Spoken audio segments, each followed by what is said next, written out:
Good morning, everyone.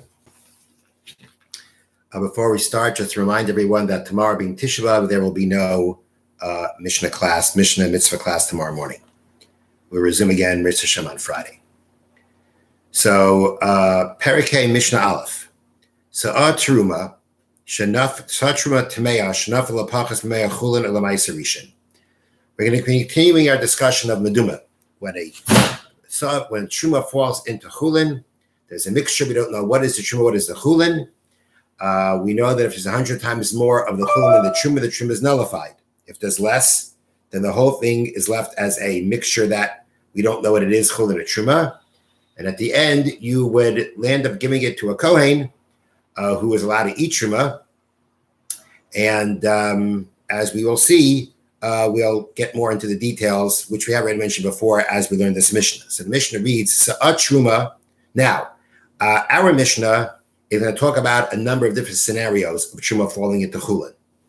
And the first thing that we have to bear in mind is that we know that if Truma is Tameh, it became ritually impure, a Kohen may not eat it, may use it as fuel, but he may not eat it. The halacha that 100 times Chulin nullifies Truma applies to both whether the Truma is Tahar, pure, or Tameh, or impure. So the first case of our Mishnah is the following. Sa'at Truma Tameya. A sa'ah, which is a volume measure, of Truma, Tameya. The Truma was impure. Shenafla L'Fachas L'Meya Chulin. It fell into less than 100 times more of Chulin. Got Truma Tameya falling into regular grain that's been Truma taken, Trumaiser has been taken, everything's been taken, it's Chulin. And now but it's less than 100 times more than the Truma that fell in. Or the Meiser Rishon. Or if, let's say, the case is where the Truma Tameya, the impure Truma, fell into a pile of Meiser Rishon. Meiser Rishon means the 10th that is separated and given to the Levi. Now, that 10th that's separated and given to the Levi, it belongs to the Levi, but anybody's allowed to eat it. Now that the Truma has fallen in, and fallen into less than 100 times the amount of the Truma that fell in, we now have Meiser Rishon that got mixed together with Truma. And we are talking about, just want to make sure I check this out.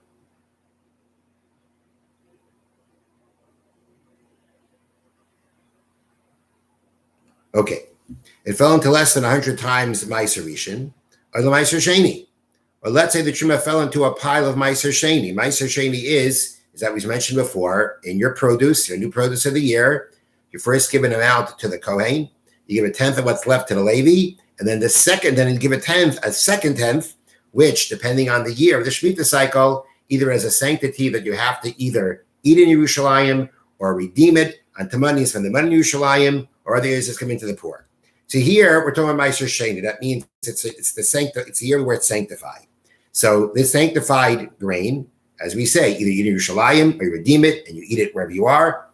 But now that Truma got mixed in and it's less than 100 times more, we've got a mixture here of what could be permissible to you, but now it's not because Truma got mixed in. Or it fell into grain that was sanctified. It was sanctified as a property of the Beis HaMikdash. There too, if you redeem it, you're able to eat it. Now that the Truma fell in, we have a problem. The only one who's going to be able to eat this is a Kohen. So what do you do in this case? Now, again, the case is that the Truma is Tameh, and what it fell into was not Tameh.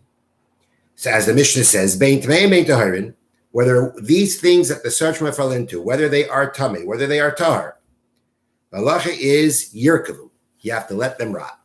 Now, why is that? Now, as we mentioned before, Truma Tameya, the only thing that the Kohen can do with Truma Tameya is use it for fuel. And typically, we have no issues with that. If Truma becomes Tameh, you give it to the Kohen. Clearly, he cannot do with it what he would want to do with it, which is to eat it. But nonetheless, at the end of the day, he can use it for fuel. And we don't have a problem with that. Here, we have a different problem. Here, we have a problem with that. And that is because we're not talking about straight Truma Tameya. We're talking about Meduma.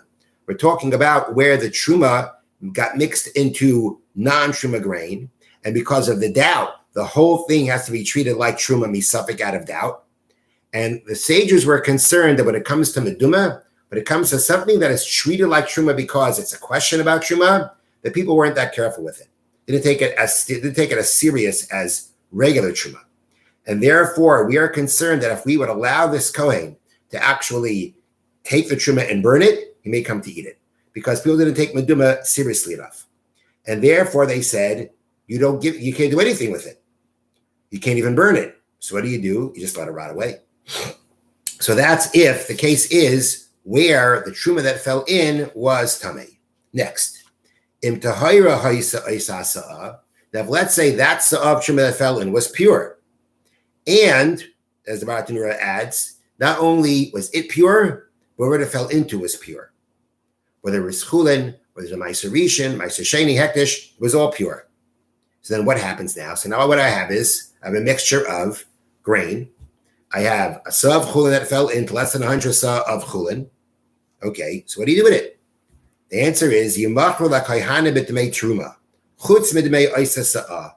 You now sell it to kohanim for according to the value of what truma is worth on the market, except excluding the amount of that sa'a.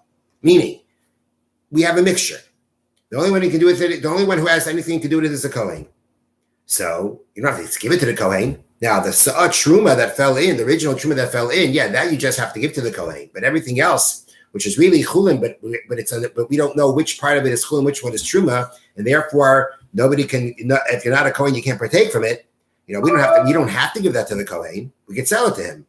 But understandably, if one Kohen wants to sell truma to another Kohen, the market value is not as high as regular grain. Number one, the only ones who can eat it are Kohanim.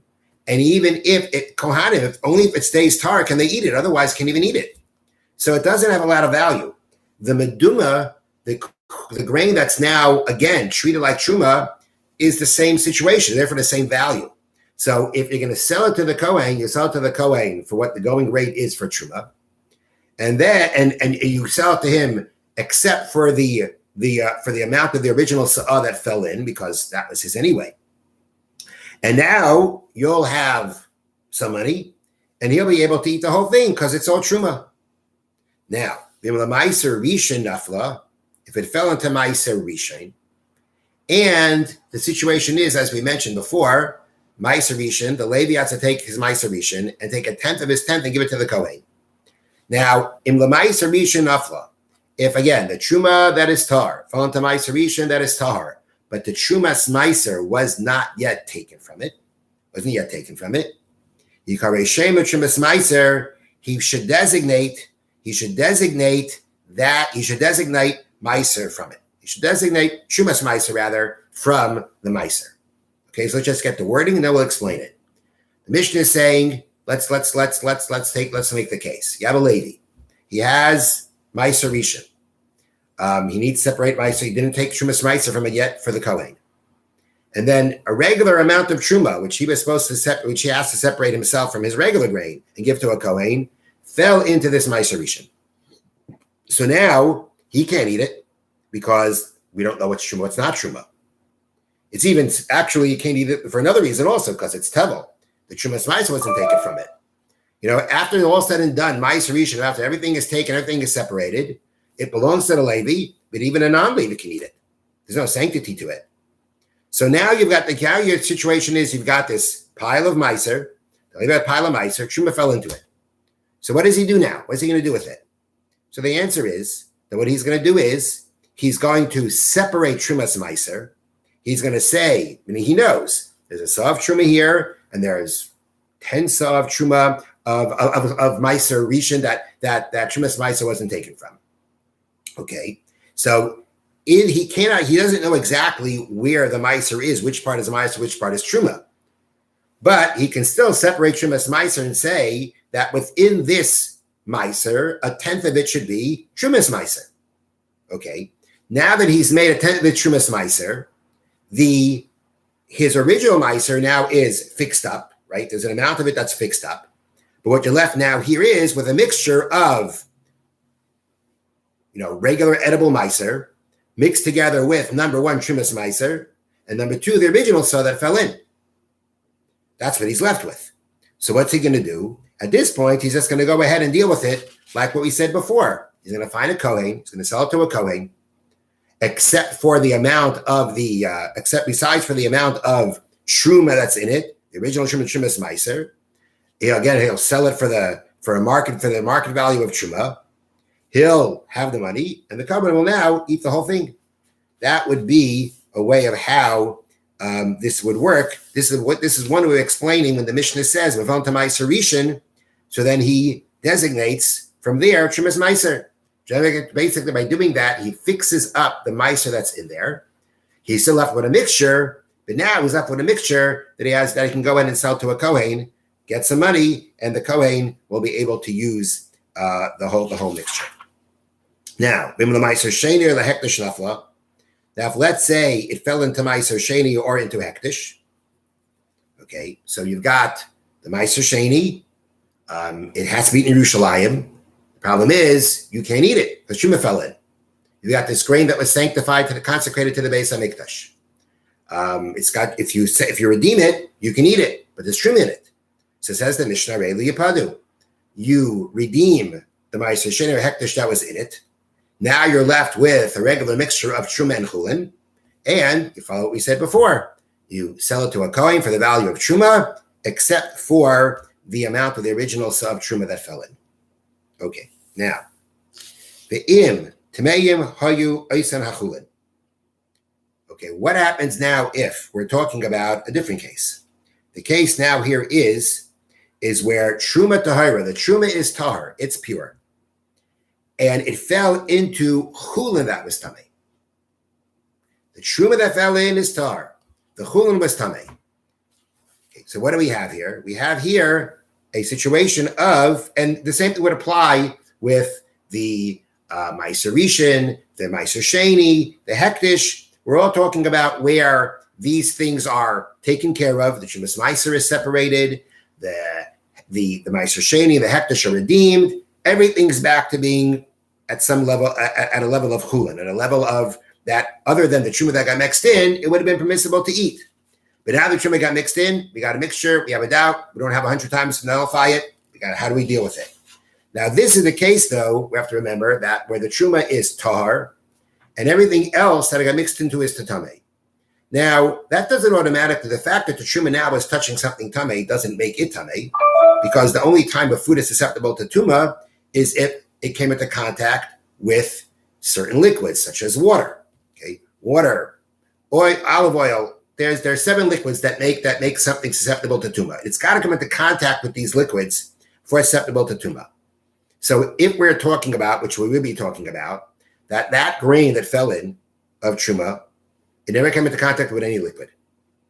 So it's truma that's not susceptible to tuma that's now mixed with something that is tamei. So just being mixed together with it isn't going to be a problem. The problem is going to be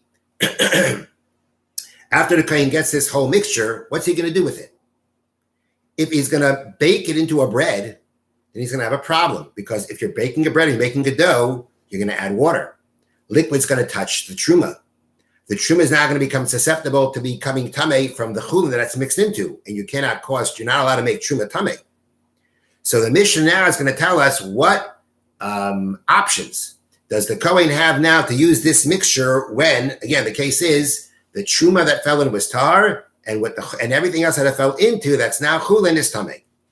So says the Mishnah, 3 possibilities. You can eat them dried or toasted, meaning you take these grains and whatever you do with them, you either toast them or you dry them and you munch on them. Okay, in that situation, again, it didn't come into any kind of contact with any kind of liquid, and that is how the kohen will be able to eat this mixture without having any problems of making the truma impure. Or or instead of using water to make his bread, he'll use some kind of a fruit juice, like a pomegranate juice, like a berry juice. That is a liquid that does not make food susceptible to tuma. And therefore, you bake your bread with that kind of juice. It won't make the truma will not become tamei, and you'll be able to eat it all. Or divide up the doughs into a way that each one is less than the volume of an egg. Now the rule is that food is only susceptible to tuma if it is the volume of an egg. So if I make really small separate doughs, each one being less than the volume of an egg, those are really small, but I think we'd call them something like garlic nuts, right? That's small. Actually, yeah, but something really small, okay? Something like that. And so in that case, again, you took it from the mixture of truma and chulin, right? And in every one of these little doughs, right, you have to assume, you have to consider that there's a mixture of truma and chulin in it, meaning that there's a mixture of the tar truma and the tamei chulin in it. But if I make sure that each size is less than the volume of an egg, then I'll never have the volume of food of the truma that's tar that is susceptible to tuma, because the only amount of food that's susceptible to tuma is one that is the volume of an egg. If I keep each dough to less than that volume, then I never have enough truma in each one to be susceptible to tuma, because each one is less than the size of an egg. So those are the three options that you have in the case where your truma is tar and it got mixed into chulin, that was tamei. And again, all these cases we've been discussing until now was where there wasn't 100 times more than the truma to nullify it. It was 100 times more to nullify it, then it's nullified. And you don't have to deal with all this. But here we're talking about where was it nullified, and we had all these three scenarios of the mixture of truma and chulin together, and how in each scenario we have to deal with the mixture.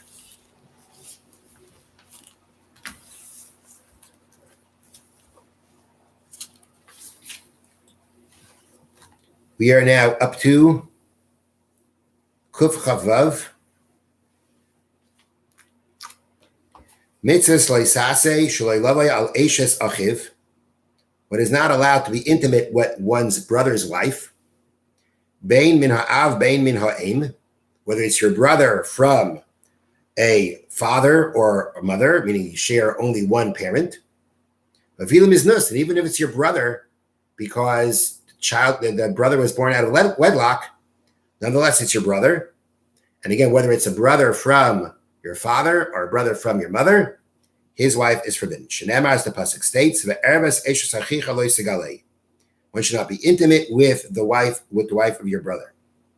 Now, if he is intimate with her while his brother's alive, the punishment is going to be strangulation, because besides that she is your brother's wife, she's a married woman.